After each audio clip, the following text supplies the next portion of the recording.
The biting wind of the alleyway sliced through Alistair Humphrey's threadbare explorer's jacket, a garment more suited for the Amazonian rainforest than the labyrinthine streets of Oakhaven. He'd been lost for days, maybe weeks. Time had become a viscous, unreliable thing in this city.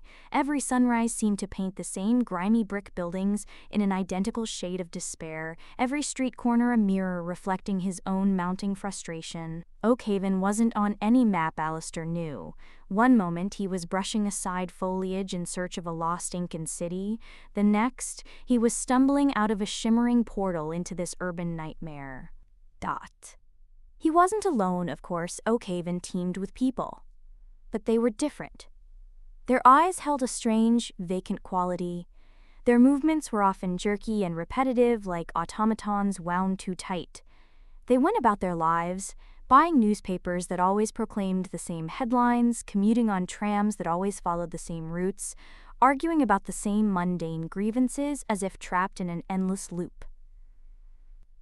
Alistair soon discovered the horrifying truth. They were trapped. Oakhaven was caught in a time loop. Every resident relived the same 24 hours, oblivious to the repetition. Except for him. He wasn't entirely sure why he was exempt.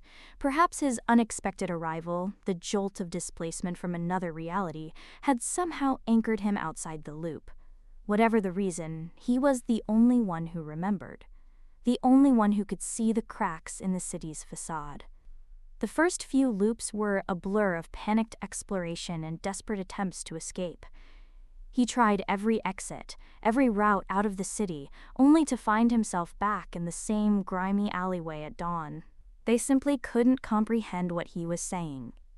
Their minds were reset every day, wiped clean of any memory of him or his warnings.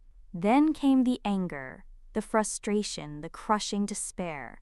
He spent loops drinking in the smoky taverns, gambling away non-existent money, and engaging in petty crimes just to feel something, anything, other than the gnawing emptiness of his situation. But Alistair Humphrey was, at his core, an explorer. The thrill of discovery, the insatiable curiosity that had driven him to the farthest corners of the earth, eventually resurfaced. He started observing. He meticulously documented the city's routines, the patterns of its inhabitants, the subtle anomalies that hinted at the truth behind the loop. He spent countless loops tracking individuals, mapping their movements, and noting their interactions.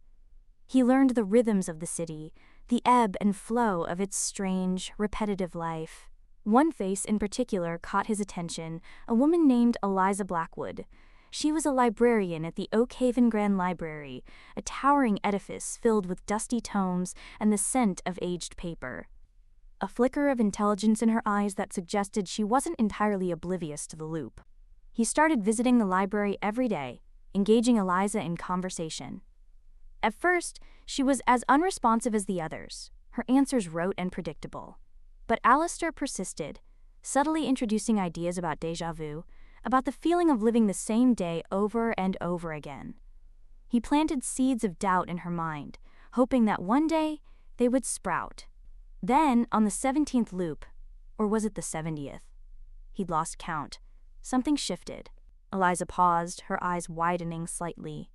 For a moment, just a fraction of a second, he saw recognition in her gaze. "That's strange," she said, her voice barely a whisper. "I feel like I remember that, but I shouldn't." Alistair knew he had broken through. Over the next few loops, he carefully nurtured Eliza's awakening. He recounted events from previous days, providing her with irrefutable proof of the time loop. Slowly, painstakingly, she began to remember. "It's like waking up from a dream," Eliza said, her brow furrowed in concentration. "Like a faded photograph, constantly re-exposed." Together, Alistair and Eliza embarked on a quest to uncover the source of the time loop. Eliza's knowledge of the library's vast archives proved invaluable. They spent hours poring over ancient texts, forgotten maps, and obscure occult treatises. They discovered that Oakhaven wasn't always trapped in a time loop. In fact, it had once been a thriving metropolis, a hub of innovation and progress. The library's records hinted at a dark secret, a powerful artifact known as the chronarium that was said to be capable of manipulating time itself. The keepers, it turned out, were not benevolent guardians. They were a cabal of wealthy and influential families who had used the chronarium to seize control of Oakhaven, plunging the city into the time loop to maintain their power and prevent any form of progress or change. They believed that only through stagnation could they preserve their privileged position. Eliza and Alistair knew they had to find the chronarium and break the time loop, but the keepers were always one step ahead, their agents lurking in the shadows, ready to silence anyone who threatened their control. Alistair and Eliza began their search in the oldest section of the library, a forgotten chamber filled with crumbling manuscripts and cobweb-draped shelves. They discovered a hidden passage behind a bookcase, leading to a series of underground tunnels that ran beneath the city. The tunnels were dark, damp, and treacherous. They navigated through collapsing passageways, avoided patrolling guards, and deciphered cryptic symbols etched into the walls. The keepers had clearly gone to great lengths to protect their secret. A gruff mechanic named Silas, who noticed the same engine part failing repeatedly. A street artist named Serafina, who painted the same mural every day without realizing it. A disillusioned police officer named Inspector Davies, who was haunted by the feeling that he was always solving the same crimes. Alistair and Eliza rallied these individuals, forming a small resistance group determined to break the time loop. They each brought unique skills and perspectives to the table, complementing Alistair's exploration experience and Eliza's historical knowledge. Serafina used her art to communicate coded messages and rally support among the city's downtrodden. Inspector Davies used his knowledge of the city's underworld to gather intelligence and disrupt the Keepers' network. The resistance group faced numerous challenges. They were constantly hunted by the Keepers' agents, forced to operate in the shadows, and constantly battling the apathy and resignation of the city's inhabitants. But they refused to give up hope. They knew that the fate of Oakhaven, and perhaps their own sanity, depended on their success. According to the library's records, the chronarium was hidden within the clock tower's intricate mechanism, its gears and springs subtly influencing the flow of time. The clock tower was heavily guarded, but Silas managed to disable the security systems, allowing the resistance group to infiltrate the building. They fought their way through the keeper's guards, climbing the winding staircase to the clock's central chamber. In the heart of the clock tower, they found the chronarium. It was a magnificent device, a swirling vortex of gears, crystals, and arcane symbols that hummed with raw temporal energy. "You fools!" Ashworth sneered, his voice raspy with age. "You cannot possibly understand the power you are meddling with. The time loop is necessary to preserve order, to protect Oakhaven from chaos." Alistair stepped forward, his voice firm and unwavering. "Order at the cost of freedom? Stability at the cost of progress? That's not order, Ashworth. That's stagnation." A fierce battle ensued. The resistance group fought bravely, using their skills and ingenuity to overcome the Keepers' superior numbers. Eliza and Alistair confronted Lord Ashworth directly. They argued with him, pleaded with him, trying to convince him to break the time loop. But Ashworth was too far gone, too consumed by his desire for control. "I will never relinquish my power," he roared, unleashing a surge of temporal energy from his pocket watch. The chronarium began to spin faster, the time loop tightening, threatening to erase the resistance group's memories and reset the day.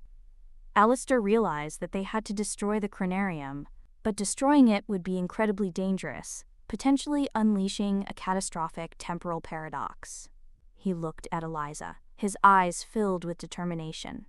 "We have to do it," he said. "There's no other way." Eliza nodded, her face pale but resolute. "I'm with you." Together, they focused their energy, channeling their combined will into a single, desperate act. Alistair used his knowledge of ancient artifacts to disrupt the chronarium's energy field, while Eliza used her understanding of temporal mechanics to overload its circuits. A blinding light filled the clock tower, followed by a deafening explosion. When the light subsided, the cranarium was gone, the clock tower was in ruins, and the keepers were scattered and defeated. The time loop was broken. But the explosion had unleashed a wave of temporal energy that rippled through Oakhaven, altering the city in unforeseen ways. Buildings shifted, streets rearranged, and memories blurred. The city was no longer trapped in a time loop, but it was also not the same city it had been before. It was a difficult task, but they were not alone. The members of the resistance group, along with many other awakened citizens, joined them in their efforts. Oakhaven was no longer a city of stagnation and despair. It was a city of change, a city of hope, a city of endless possibilities. The future was uncertain, but for the first time in a long time, it was theirs to shape. Alistair never found his way back to his own world.